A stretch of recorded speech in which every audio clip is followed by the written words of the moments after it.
రోజుల్లో డాక్టర్ బాబాసాహెబ్ అంబేద్కర్ 135వ జయంతి.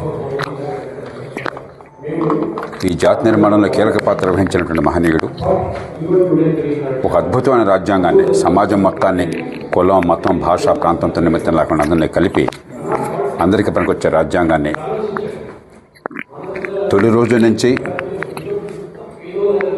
సార్వత్రిక వయోజన హక్కుని ఇచ్చిన మొట్టమొదటి రాజ్యాంగం అంది.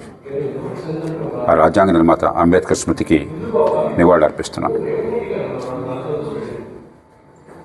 మహాజన శక్తి అన్న పేరుతో డాక్టర్ల బృందం, ఇక్కడ ఉన్నటువంటి డాక్టర్ పురుషోత్తం గారు, డాక్టర్ సురేంద్ర, డాక్టర్ రాజశేఖర్, మిగతా మిత్రులంతా కలిసి నిర్మాణాత్మకంగా కుల వివక్ష పోయి అందరికీ ఎదిగే అవకాశాలు వచ్చే సమాజ నిర్మాణం చేయడానికి చర్చ కోసం వాడే సమావేశం ఏర్పాటు చేశారు. వారిని మనసారా అభినందిస్తున్నాను. ఓ చక్కటి గేయాన్ని డాక్టర్ సురేందర్ రాశారు. అంబేద్కర్ని గురించి అలరించే గేయం, స్ఫూర్తినిచ్చే గేయం. నేను అందరినీ కోరేది ఏమిటంటే, అంబేద్కర్కి నివాళులర్పించడం, అంబేద్కర్ గొప్పతనం సూచించడం చాలా తేలిక. అంబేద్కర్కి మన అందరి సర్టిఫికెట్లు అక్కర్లేదు. రాజ్యాంగ విలువలు సమాజం నడుస్తున్న తీరు మధ్య అగాధం అన్నది. దాన్ని పూడ్చే బాధ్యత రాజకీయాన్ని, పరిపాలన యంత్రాంగాన్ని. అక్కడ కొన్ని మంచి పనులు చేసినా అక్కడ ఘోరంగా కొన్ని రంగాలు విఫలమైన. ఆ వైఫల్యాన్ని గుర్తించి కావలసిన మార్పుల్ని వేగంగా తెస్తేనే అంబేద్కర్ వారసత్వానికి మన అర్హులం. లేకపోతే ఎల్లకాలం ఆ కబుర్లు చెప్పుకుంటూ బతికేస్తుంటాం. సమాజంలో ప్రభుత్వం చేసే పని ఏమిటి అంటే, పుట్టుకతో వివక్ష పోవాలంటే మంచి ప్రమాణాల విద్యను అందించడం, ముఖ్యంగా పాఠశాల విద్యను. రిజర్వేషన్ ఉండేది అక్కడ కాలేజీ విద్యలో, ప్రభుత్వ ఉద్యోగాల్లో. అసలు కాలేజీ విద్య కడాలంటే ముందు పాఠశాల విద్య మంచిది ఉన్నారు కదా. ఆ పునాదులే సరిగ్గా లేకపోతే తర్వాత మీరేమి ఇచ్చినా కూడా నటనే కదా. ప్రపంచంలో మరే పెద్ద దేశంలోనూ మన దేశంలో ఉన్నంత అధ్వాన్నంగా పాఠశాల విద్య లేదు. ఈ మాట మళ్ళీ చెప్తున్నాను. ప్రపంచంలో మరే పెద్ద దేశంలోనూ మన దేశంలో ఉన్నంత అధ్వాన్నంగా పాఠశాల విద్య లేదు. ఇది అంబేద్కర్ ఆశించిన సమాజం కాదు. ఇది మన జాతి నిర్మాతలు కోరిన నిర్మాణం కాదు. అన్ని దేశాలు చేసాం. మలేషియా చేసింది, ఓ సింగపూర్ చేసింది. వీళ్ళందరూ మనకంటే పేదరికం నుంచి వచ్చారు. ఓ ఇండోనేషియా చేసింది, ఓ చైనా అద్భుతంగా చేసింది మంచి విద్యను అందించడం. మరెన్నో దేశాలు చేసినాయి. సంపన్న దేశాలు, వందల సంవత్సరాల ఆధునికత ఉన్న దేశాలు పక్కన పెట్టేద్దాం. పేద దేశాలు, వలస రాజ్యాల నుంచి బయటపడ్డ దేశాలు దశాబ్దాల కాలంలో చేసినాయి. డబ్బు విపరీతంగా ఖర్చు పెడుతున్నాం పాఠశాల విద్య కోసం. ఇంకా టీచర్లు పెడుతున్నాం, ఇంకా బిల్డింగ్లు కడుతున్నాం, ఇంకా మాటలు చెప్తున్నాం. కానీ చదువు మాత్రం రావట్లా. దేవుడు లేక ప్రకృతి ఈ కులం, ఆ కుటుంబం అని తేడా లేకుండా తెలివితేటలను అందరికీ కాస్త అటు ఇటుగా సమంగా పెంచింది. ఆ తెలివి వికసించాలంటే మంచి ప్రమాణాల పాఠశాల విద్య కావాలి. ప్రభుత్వం అపారంగా డబ్బులు ఖర్చు పెడుతోంది. 1,10,000, 1,15,000 రూపాయలు తెలంగాణలో ఖర్చు అవుతుంది ఒక్కొక్క బిడ్డ మీద విద్య కోసం. ఆంధ్రప్రదేశ్లో ఇంకో 10,000 ఎక్కువ ఖర్చు అవుతుంది. అమ్మఒడి, ఇతర పథకాలు ఉన్నాయి కాబట్టి. కానీ విద్య మాత్రం రావట్లేదు. అంచేత సర్వశక్తుల్ని కేంద్రీకరించి ప్రభుత్వం, ప్రైవేట్ల తేడా లేకుండా, తల్లిదండ్రుల మీద భారం లేకుండా మంచి ప్రమాణాల పాఠశాల విద్య అందించడం ప్రభుత్వం నుంచి కుల వ్యవస్థ నిర్మూలనకి ఇచ్చేటువంటి అతిపెద్ద ప్రయత్నం. అది జరగకుండా కుల వివక్ష పోదు, పేదరికం తొలగదు, నిరుద్యోగం తొలగదు, అసంతృప్తి తొలగదు. ఆ తర్వాత సమాజం చేయాల్సిన పనులు ఉన్నాయి. ఎందుకు కులం ఇంకా ఘనీభవించున్నది? వేళ ఇప్పటికి కూడా పెళ్ళిళ్ళు 100-80-90 కులం లోపలే జరుగుతున్నాయి. అదో సాంప్రదాయంగా వచ్చింది. ఇది ప్రభుత్వం పాత్ర కాదు. ప్రభుత్వం బలవంతంగా పెళ్ళిళ్ళు నిర్ణయించలేదు. నేను యువతను కోరేది, మంచి విద్య కోసం హక్కుగా పోరాడండి. తల్లిదండ్రులను కోరేది, మీరు డబ్బులు ఖర్చు పెడుతున్నారు, త్యాగాలు చేస్తున్నారు. మంచి విద్య కోసం పద్ధతులు సులభమైన ఉన్నాయి, ఖర్చు అదనంగా పెట్టక్కర్లేదు.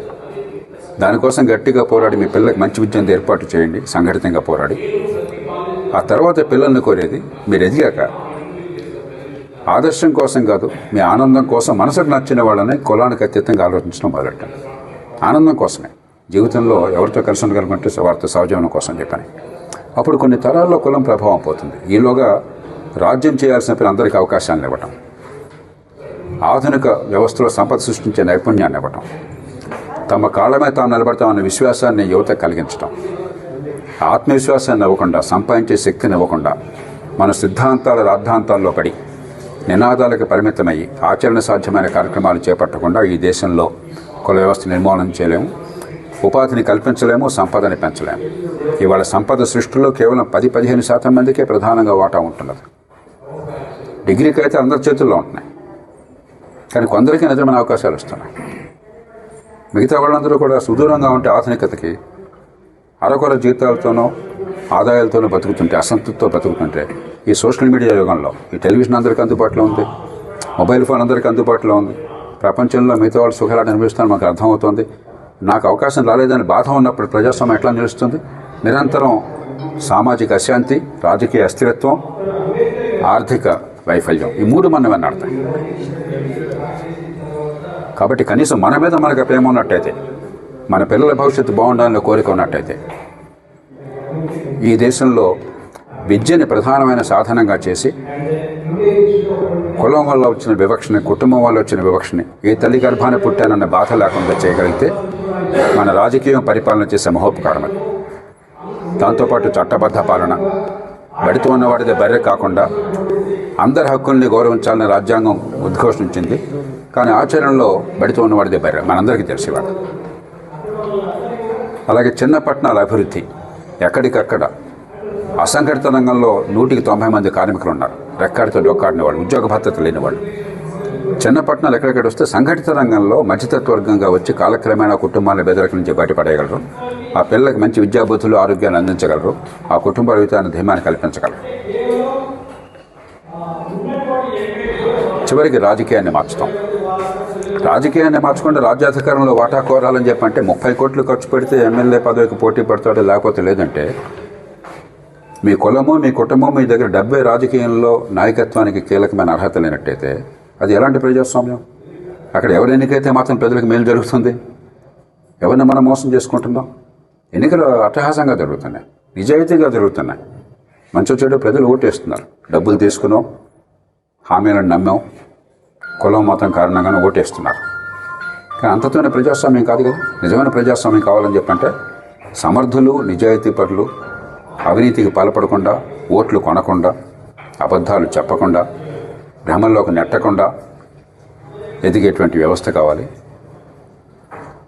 వాళ్ళ వల్ల సత్ఫలితాలు సమాజానికి వచ్చే వ్యవస్థ కావాలి. అంతేగాని ప్రజల సొమ్ము పంజారం చేసి దాన్ని రాజకీయంగా మార్చినట్టయితే ఎల్లకాలం ప్రజలను బెచ్చగాలుగా మార్చిన వాళ్ళు అవుతాం, సమాజాన్ని అధోగతం నెట్టిన వాళ్ళు అవుతాం, ఈ దేశ భవిష్యత్తు అంధకారం అవుతుంది. కాబట్టి అంబేద్కర్ కన్న కళలు, జాతి నిర్మాతల కళలు నిజం కావాలంటే నినాదాలని కాస్త పక్కన పెట్టి ఆచరణ సాధ్యమైన రీతిలో రాజ్యాంగ పరిధి లోపల విద్య కావచ్చు, చట్టబద్ధ పాలన కావచ్చు, చిన్న పట్టణాల అభివృద్ధి కావచ్చు, రాజకీయాన్ని సంస్కరించడం కావచ్చు, అది రాజ్యం చేయాల్సిన పనులు. ఇక మనం చేయాల్సిన పనులు వివాహం కాలక్రమేణా, మళ్ళీ చెప్తున్న ఆదర్శం కోసం కాదు, బలవంతంగా కాదు, నచ్చిన జీవిత భాగస్వామిని ఎంచుకోవడం వల్ల నా ఒక్క విషయంలో తల్లిదండ్రుల అవసరమైతే ఎదిరించండి.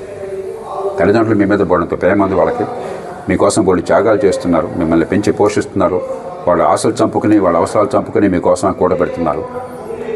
కానీ కొన్ని విషయాల్లో సమాజం మారాలని చెప్పంటే మీరు నిర్ణయాలు తీసుకోవాల్సి ఉంటుంది. ఖచ్చితంగా ఈ దేశంలో మౌలిక మార్పులు వస్తాయని విశ్వాసం ఉన్నవాడిని నేను. ఆ నమ్మకంతోనే బాబాసాహెబ్ అంబేద్కర్ది ప్రపంచంలో తొలిసారిగా ఆడమగ తేడా లేకుండా, డబ్బుందా లేదా అన్న భేదం లేకుండా, కులంతో కుటుంబంతో నిమిత్తం లేకుండా అందరికీ యోజనతో వచ్చిన తొలి దేశం భారతదేశం. ఎందుకని? ఈ ప్రజలు తమ భవిష్యత్తును తాము ఎంచుకోగలరు, మంచి సమాజం నిర్మాణం చేసుకోగలరని చెప్పని. ఆ కార్యక్రమం అసంపూర్ణంగా ఉంది, దాన్ని సాధిస్తామని మనసారా ఆశిస్తూ బాబాసాహెబ్ అంబేద్కర్ స్మృతికి నివాళులు అర్పిస్తూ నేను సెలవు తీసుకున్నాను. డబ్బు, కుటుంబం అర్హతగా అభ్యర్థుల ఎంపికలో, పార్టీల అభ్యర్థుల ఎంపికలో, తాత్కాలికమైన తేడాలతో భ్రమ పెట్టడంలో, కులం మతాన్ని రెచ్చగొట్టి ఆవేశాన్ని పెంచడంలో అక్కడ లోపాలు. అసలు లోపాన్ని పక్కన పెట్టేసి మనం ఏదో పోలింగ్ బూత్లో కనుక సరిగ్గా చేస్తే బాగుంటుందని భ్రమలు కల్పించి దీన్ని షాడో బాక్సింగ్ అన్నాం, రెడ్ హెరింగ్ అన్నాం, అది జరుగుతుంది. నేను ఈ దేశంలో రాజకీయ ఎన్నికల్ని సమూలంగా అధ్యయనం చేసిన వాడిని. మనస్ఫూర్తిగా చెప్తున్నాను, పోలింగ్ బూత్ల సమస్య కాదు, ఈవీఎంల సమస్య కాదు. అది మనం మోసం చేసుకోవటం, ఓడిపోయిన వాడు ఏదో తూచని చెప్పి ఇంకో గొడవ చేయడం. ఓడిపోయినటువంటి 3 సందర్భాల్లో 3 నాయకులు, సుప్రసిద్ధ నాయకులు, జయలలిత గారు తమిళనాడులో, చంద్రబాబు నాయుడు గారు ఆంధ్రప్రదేశ్లో, మరి కెప్టెన్ అమరీందర్ సింగ్ గారు పంజాబ్లో, ముగ్గురు కూడా ఈవీఎం మీద దండెత్తారు. ముగ్గురు సుప్రీంకోర్టుకి వెళ్ళారు. సుప్రీంకోర్టు ఏ సాక్ష్యం లేకుండా మాట్లాడాలని తిరస్కరించింది. ముగ్గురు తర్వాత ఈవీఎంతో బ్రహ్మాండంగా గెలిచారు. ఇంతకనే తెలుస్తుంది కావాలి. నేను గెలిస్తే ఎన్నిక బాగా జరిగింది, గెలవకపోతే ఎన్నిక సక్రమంగా లేదని చెప్పన్నది ఇది చాలా అపరిపక్వమైనటువంటి వాదన, చాలా ప్రమాదకరమైన వాదన. ప్రజాస్వామ్యంలో లోపాలున్నాయని రోజు ఘోషిస్తున్నాను. 30 ఏళ్ల నుంచే నేను పోరాడుతున్నాను. లోపాలు ఉన్నది పోలింగ్ బూత్లో కాదు, లోపాలు ఉన్నది వెనక రాజకీయ పార్టీల నిర్మాణంలో, అభ్యర్థుల ఎంపికలో, డబ్బుల ప్రవాహంలో, ఓట్ల కొనుగోలులో, తాత్కాలికమైన ఛాయల భ్రమంలో, కులం మతాన్ని రచ్చగొట్టడం. దాన్ని తొలగించేందుకు ఎన్నికల సంస్కరణ కావాలి, కానీ పోలింగ్ బూత్లో ఈవీఎంలు మార్చడం కానే కాదు.